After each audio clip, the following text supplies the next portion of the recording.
आपली लायकी तपासून बोला, आम्हाला तुमच्या नेत्याची उंची मोजायला लावू नका.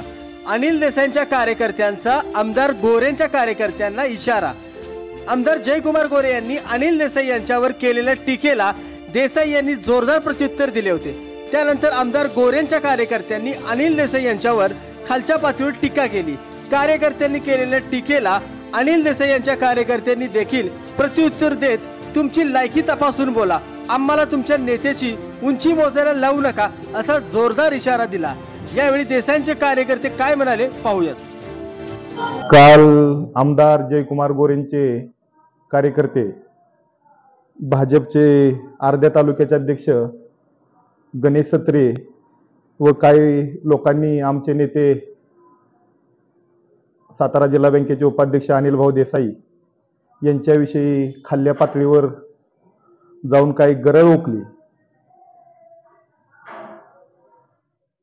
शो गणेश सत्रे आणि त्याचा भाऊ काही दिवसापूर्वी आमचे नेते अनिल भाऊंच्या दारात एक एक कामासाठी येऊन बसायचे.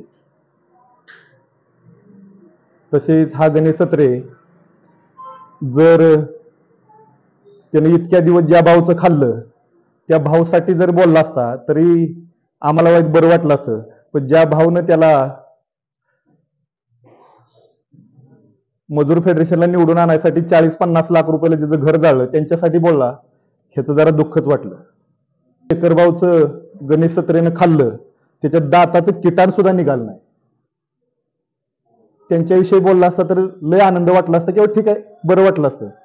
पण ज्यांनी तुला 40 लाखाला डबऱ्यात घातलाय त्यांच्याविषयी तू प्रेम दाखवून तू दुसऱ्याविषयी बोलतोय. तुला ज्यावेळेस गरज होती त्यावेळेस तू अनिल देसाईंच्या दारातनं उठत नव्हता.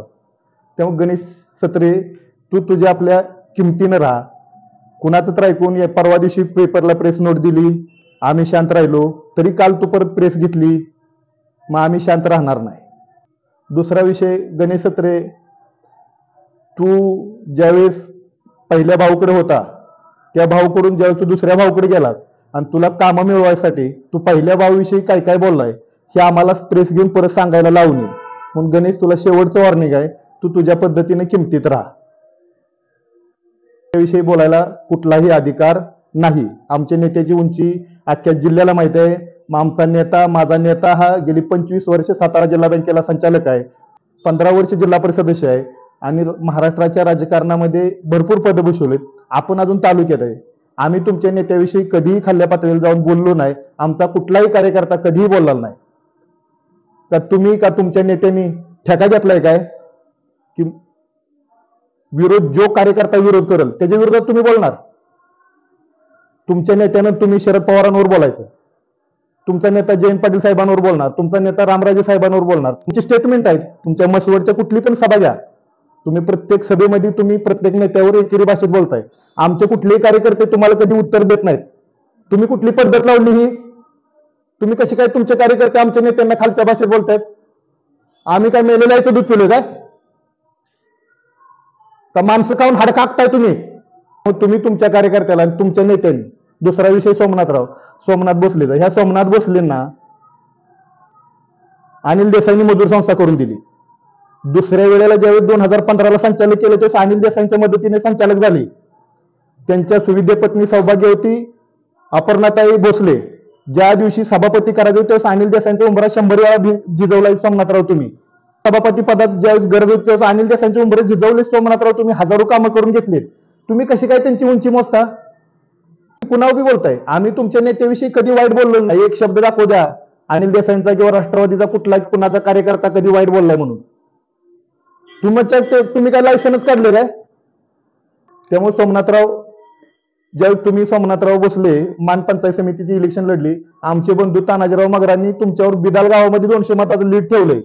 म्हणजे काय तुमची आम्ही काही लायकी काढत नाही, पण तुम्ही बोलताना विचार करून बोलत जा ना दुसऱ्याबद्दल. कशाला तुम्ही काय लोकांना खालच्या पातळीवर बोलताय, इकिरी बोलताय? आम्ही नाही बोललो तुमच्या नेते, आम्हालाही बोला येतं. आम्ही बांगड्या भरलो नाही, आम्ही मेलेल्या इथं दूध पिलोल नाही. आणि जी काय होईल ते होईल. आमची सगळी तयारी आहे. आमचा सुद्धा उंबऱ्यावर देव आहे. विनंती आहे आमची तुम्हाला की तुम्ही थांबवा. तुमचे नेते आमच्या नेत्यांवर काही पण बोलतील. अहो तुम्ही शरद पवारांबरोबर रोजच बोलताय. तुम्ही रोजच जयंत पाटलांवर बोलताय. वाच ऐकलं ना, काल महाराष्ट्रानं ऐकलं की जयंत पाटील साहेब काय बोललेले, ऐकलं ना तुम्ही. रामराजे तुमचं भाषण सुरू, रामराजेंना शिव्या, आज देसाईंना शिव्या, ह्याला तुम्हाला विरोध करेल त्याला तुम्ही शिव्या देणार, ही पद्धत कुठली? अरे त्याचं काम तो करतोय ना, तुम्ही तुमचं काम करा ना. मी एकेरी बोलला, अजून कुठल्याही कार्यकर्त्यानं 2 नंबरच्या फळीतल्या आमदार सन्मान्य जयकुमार गोरेंबाबत कुठलंही एकेरी वक्तव्य केलेलं नाही. तुमचे कार्यकर्ते करायला लागले, बाजूचे सगळे कार्यकर्ते करणार. आणि असं समजायचं नाही कोणी की आम्ही कमी आहे, अजिबात कमी नाही. 2009ला जयकुमार गोरेंना 58,000 मतं पडली. त्यांच्या विरोधातले सदाशिव तात्यांना 54,000 मतं पडली होती. डॉक्टर यादवकरांना 40,000 मतं पडली होती. सुरेंद्र गुदगेंना 20,000 मतं पडलेली. त्यांना जेवढी मतं पडलेत ह्याच्या दुप्पट मतं विरोधी पार्टीला आहेत. 2014 साली सुद्धा हे 68,000 आमदार आहेत, ह्यांच्या विरोधात दुप्पट मतं आहे ती 1,40,000. एवढी लोक विरोधात आहे ती. असं काही मोगलाई सुटलेलं नाही आणि तुम्ही काय हे करत नाही. त्यामुळं जनतेने आपापल्या ह्यानंच राहायचं. माझी पहिल्यांदा मी बोलतोय, आम्ही काय तुमचे शत्रू नाही, पण तुम्ही तुमच्या कार्यकर्त्यांना व्यवस्थित भाषा बोलायला हवा ना. काय भाषा बोलताय? कालची प्रेस आहे काय, किती एकेरी बोलताय, काय पण बोलायचं, तोंड दिलंय म्हणून काय बी बोलायचं काय? राजकारणात विरोध असतो ना, राजकारणाच्या परीने विरोध करा ना. ही काय पद्धत झाली काय तुमची? 17 सारखी 150 कॉन्ट्रॅक्टर मागे फिरतात. कोण म्हटलं 16 आहेत? 1600 जण उद्या फलटण चौकात उभं करणार. फलटण चौकात सिद्धनाथ मंदिर. 1600 नुसते कार्यकर्ते, लोक नाही, कार्यकर्ते. 160 कॉन्ट्रॅक्टर आहेत अनिल देसाईच्या मागे फिरणारे. किती आहे ती?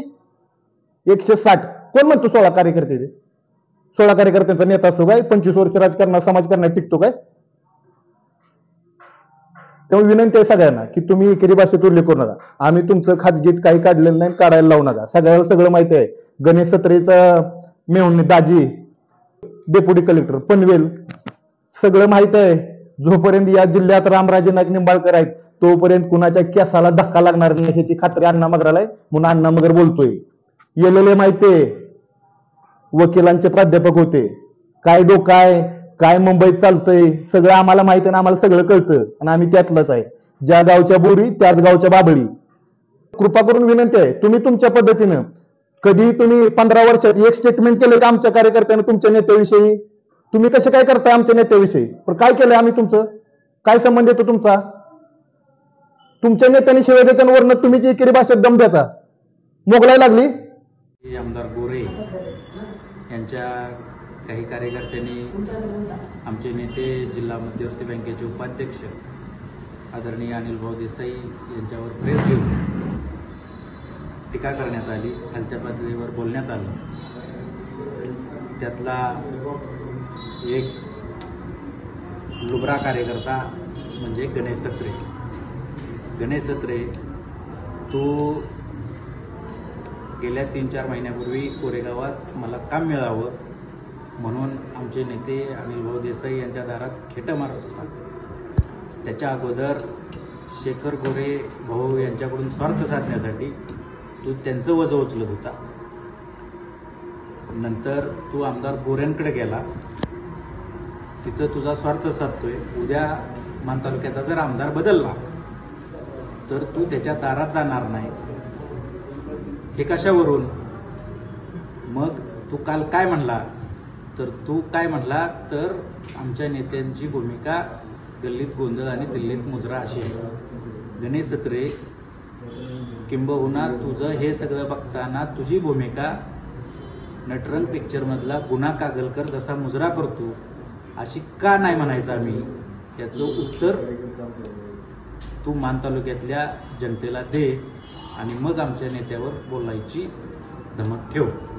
आणि हा तुला प्राथमिक इशारा आहे.